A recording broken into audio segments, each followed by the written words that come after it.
The sound of shattering glass echoed through the empty office as Marcus Wilson's world collapsed around him. His trembling hands clutched a framed photo of his late wife and their daughter, the only family portrait they'd ever taken together. But it wasn't grief that made him shake tonight, it was rage. Standing before him, swaying slightly with alcohol on his breath, was Charles Blackwood, the man who'd signed his paychecks for 7 years. The man who'd just confessed to being responsible for the accident that had taken Emily's life 3 years ago. "I was the one driving that night, Marcus," Charles slurred, tears streaming down his face. "I've been living with this secret for too long." Marcus had come to the office late that Friday evening to finish some paperwork, never expecting to find his boss drunk in his office, never expecting the truth that would change everything. 6 months earlier, life had settled into a painful but manageable routine for Marcus. At 38, he'd learned to navigate the world as a single father to 11-year-old Lily. Their modest apartment in the suburbs of Portland wasn't much, but they made it work. Every morning, he'd wake at 5:30 a.m. to prepare Lily's lunch, get her ready for school, and drop her off before heading to Blackwood Financial Services where he worked as a senior accountant. Charles Blackwood had been more than understanding after Emily's death. He'd given Marcus flexible hours, paid leave when needed, and even sent food to their home during those first devastating weeks. Marcus had always been grateful for his boss's compassion, never questioning why the normally stern CEO had shown such kindness. "Dad, can we have pancakes this weekend?" Lily asked one Thursday morning as Marcus rushed to get her to school on time. "Sure, sweetheart." Saturday morning, pancake extravaganza, he promised, kissing the top of her head. Her smile, so much like her mother's, was the light that kept him going through the darkest days. That evening, Charles called Marcus into his office. "I need you to handle the Westridge audit personally," he said, not looking up from his computer. "Their financial records are a mess, and I trust your attention to detail." "Of course, sir." "When do they need it completed?" "By the end of next month." "It might require some late nights, I'm afraid."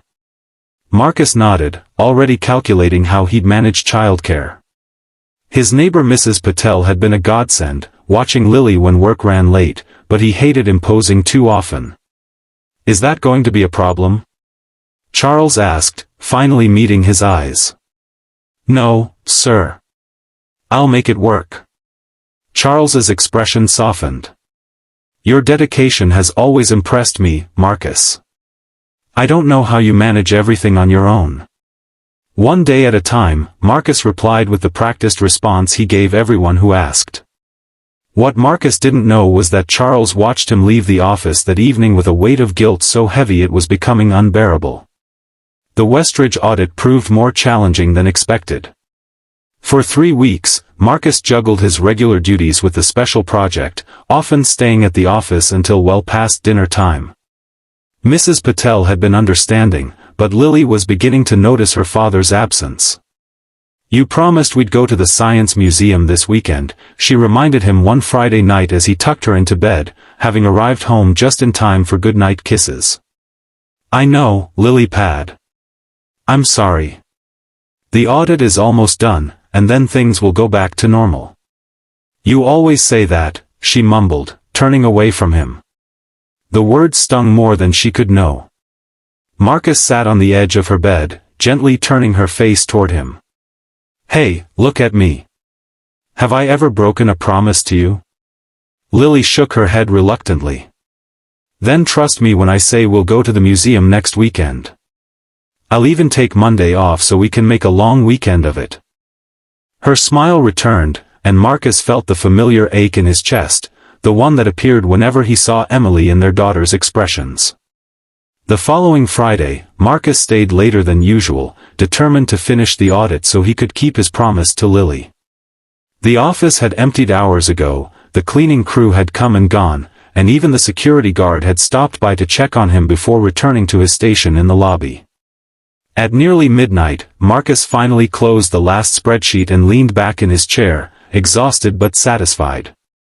As he gathered his things to leave, he noticed a light still on in Charles's office at the end of the hall. Curious, he walked down the corridor. The door was ajar, and through the gap, Marcus could see Charles sitting at his desk, a half-empty bottle of whiskey beside him. This was unusual. Charles Blackwood was known for his discipline and professionalism. "Sir? Is everything all right?" Marcus asked, pushing the door open slightly. Charles looked up, his eyes red-rimmed and unfocused. "Marcus," he said, his voice hoarse. Come in, come in." Hesitantly, Marcus entered the office. He'd never seen his boss in such a state. "I finished the Westridge audit," he said, unsure of what else to say. Charles nodded absently, then poured another glass of whiskey. "You're a good man, Marcus. Dedicated. Honest." He took a long drink. "Everything I'm not." "Sir, I think you might have had enough for tonight. Can I call you a car?" Charles laughed bitterly. "A car? Yes, it always comes back to cars, doesn't it?" He gestured to the chair across from him. "Sit down, Marcus. Please." Against his better judgment, Marcus sat. Something in Charles's tone made him uneasy. "Do you know why I've been so good to you these past 3 years?" Charles asked, his words slightly slurred. "Because you're a decent employer who values loyalty?" Marcus suggested. Charles shook his head slowly. "Guilt," he whispered. "It's all been guilt." Marcus frowned, not understanding. "Guilt about what?" Charles stared at him for a long moment, then reached into his desk drawer and pulled out a framed photograph. It was the company's holiday party from 3 years ago, before Emily's accident. Charles handed it to Marcus. "Look at it. Really look." Marcus studied the photo. There was Charles, standing with his arm around Marcus's shoulders. Emily was there too, laughing at something someone had said. It had been their last holiday season together. "I don't understand," Marcus said. Charles took another drink, his hand shaking. "That night, after the party, I had too much to drink. Way too much." A cold feeling began to spread through Marcus's chest. "I told everyone I had a driver taking me home," Charles continued, his voice breaking. "But I didn't. I drove myself. On Riverside Drive, He stopped, choking on the words.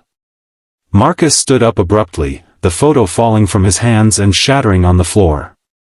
"What are you saying?" he demanded, though deep down, he already knew. "It was me, Marcus," Charles whispered.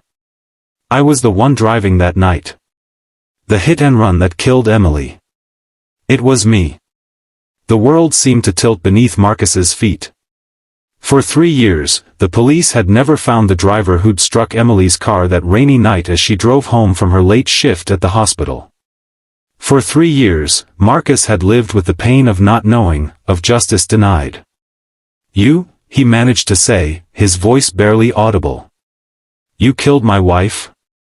Charles nodded, tears streaming down his face. "I panicked. I was drunk, it was dark and raining. I didn't even realize what had happened until I saw the news the next day. By then, I was terrified.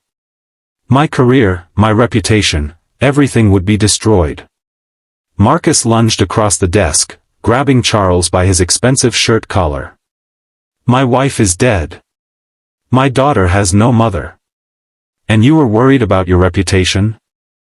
Security cameras would later show Marcus raising his fist, then freezing, unable to bring himself to strike the pathetic man before him. Instead, he released Charles and stepped back, breathing heavily. "I'm going to the police," Marcus said, his voice cold and steady. "Right now." "I know," Charles replied, suddenly sounding sober. "That's why I told you. I can't live with this anymore, Marcus. The guilt is killing me." Marcus stared at him, disgust and rage warring with a strange sense of pity. "Why now? After 3 years?" Charles looked down at his desk. I saw Lily at the park last weekend. She was playing with some other kids, and she looked so much like Emily. I realized what I'd taken from her, from both of you. I couldn't bear it anymore. Marcus turned away, unable to look at Charles any longer. You'll pay for this, he said quietly. Not just to the law, but to my daughter. She deserves to know her mother didn't die for nothing. The months that followed were a blur of police statements, court appearances, and newspaper headlines. Charles Blackwood, prominent CEO, arrested for vehicular manslaughter and leaving the scene of a fatal accident. The company's stock plummeted. Old friends and colleagues avoided Marcus in the street, unsure what to say. But amidst the chaos, something unexpected happened. Marcus and Lily began to heal. Does this mean Mom can rest now? Lily asked one evening as they sat on their apartment balcony, watching the sunset. Marcus pulled her close. I think she's been at peace all along, sweetheart. But now we can be too. With the settlement from Charles's insurance company and the civil suit, Marcus was able to quit his job and start his own small accounting firm. He worked from home most days, never missing another school event or science museum trip. On the 3rd anniversary of Emily's death, the first since learning the truth, Marcus and Lily visited her grave together. I miss her every day, Lily said, placing flowers beside the headstone. Me too, Marcus replied. But you know what? She'd be so proud of you, of us, for how we've carried on. As they walked back to the car, Lily took her father's hand. Dad? Do you think you could ever forgive Mr. Blackwood? The question caught Marcus off guard. I don't know, Lily. Why do you ask? She shrugged. My counselor says forgiveness isn't about the other person deserving it. It's about not letting anger poison your own heart. Marcus looked down at his wise young daughter, amazed at her capacity for compassion. When did you get so smart? I've always been smart, she replied with a grin. I just hide it sometimes so you don't feel bad. Marcus laughed, a real, genuine laugh that felt like breaking through to the surface after being underwater for too long. 2 weeks later, Marcus visited Charles in prison. The once powerful CEO looked diminished in his standard-issue uniform, his face lined with regret. I didn't expect to see you here, Charles said as they sat across from each other in the visitation room. Neither did I, Marcus admitted. But my daughter said something that made me think. She sounds like a remarkable girl. She is. And she deserves to grow up seeing that life isn't just about holding on to pain and anger. Charles nodded slowly. I don't deserve your forgiveness, Marcus. No, you don't, Marcus agreed. But I'm not doing this for you. I'm doing it for me and for Lily. The truth is, I was drowning in grief long before I knew you were responsible. Finding out gave me something to focus my anger on, but it didn't bring Emily back. Nothing can make up for what I did, Charles said quietly. No, Marcus agreed. But you did one thing right. You told the truth, eventually. That counts for something. As Marcus left the prison that day, he felt a weight lift from his shoulders. The pain of losing Emily would never completely disappear, but the sharp edges of his grief had begun to soften. The truth, even discovered by accident, had set something free within him. 5 years later, Marcus stood in the backyard of his new home, watching Lily, now 16, help her younger stepsister ride a bike. His wife, Rebecca, a widow he'd met in a grief support group, stood beside him, her hand in his. Penny for your thoughts, she asked, leaning against his shoulder. Just thinking about how life takes unexpected turns, he replied. If you'd told me 6 years ago that I'd be here, happy again, I wouldn't have believed it. Sometimes the hardest truths lead to the most important healing, Rebecca said softly. Marcus nodded, watching as Lily caught her stepsister before she could fall. His daughter had grown into a compassionate, resilient young woman who carried her mother's memory with grace. The journey hadn't been easy. There had been days of overwhelming anger, nights of crushing grief. But through it all, Marcus had learned that the truth, however painful, was always better than living with uncertainty. Charles Blackwood's drunken confession had been the catalyst for a new chapter, one where healing could finally begin. As the sun set over their backyard, Marcus silently thanked Emily for the love they'd shared and the daughter they'd created together. He thanked the universe for second chances and unexpected blessings.